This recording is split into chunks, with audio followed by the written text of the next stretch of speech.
Hi guys, అందరూ ఎలా ఉన్నారు? నాకు చాలా మంది మెసేజ్ చేస్తున్నారు, అసలు కొరియన్ లాంగ్వేజ్ ఎలా నేర్చుకోవాలి, కొరియాకి ఎలా రావాలి, ఇంకా కొరియాలో జాబ్స్ ఎలా వెతుక్కోవాలని చాలామంది కామెంట్స్ చేస్తున్నారు మన యూట్యూబ్ ఛానల్లో.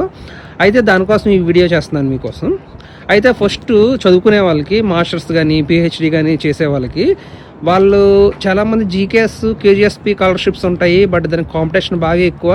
ఇక్కడ యూనివర్సిటీస్లో కూడా అన్నీ మంచి టాప్ క్లాస్ యూనివర్సిటీస్ కాబట్టి అక్కడ కూడా మనకు కాంపిటీషన్ ఎక్కువ. అయితే మీరు కొరియన్ లాంగ్వేజ్ అంటే లెవెల్ 1 లెవెల్ 2 వరకు మీరు నేర్చుకోగలిగితే మీకు టోపిక్ అనే టెస్ట్ ఉంటుంది.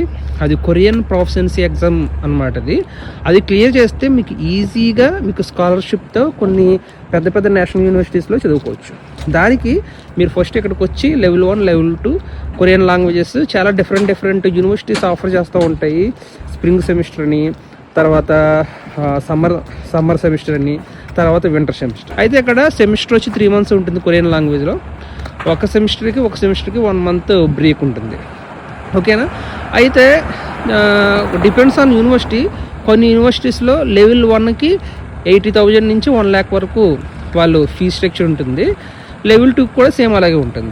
అయితే ఇక్కడికి వచ్చి కొరియన్ లాంగ్వేజ్ నేర్చుకోవాలనుకుంటే కనుక నాకు మెసేజ్ చేయండి, కామెంట్ చేయండి, నేను డీటెయిల్స్ ఫార్వర్డ్ చేస్తాను. ఏ యూనివర్సిటీ అయితే బెటరు, ఏ యూనివర్సిటీ అయితే కొంచెం ఈజీగా మీకు అడ్మిషన్ వస్తుందో మీకు ప్రతిదీ మీకు ఫుల్ ప్లెడ్జ్డ్గా నేను డీటెయిల్స్ మీకు ఇస్తాను. ఇంకా ఇక్కడికి వచ్చి జాబ్స్ చేయాలనుకునే వాళ్ళ కోసం నెక్స్ట్ ఒక వీడియో చేస్తాను. Please subscribe and share.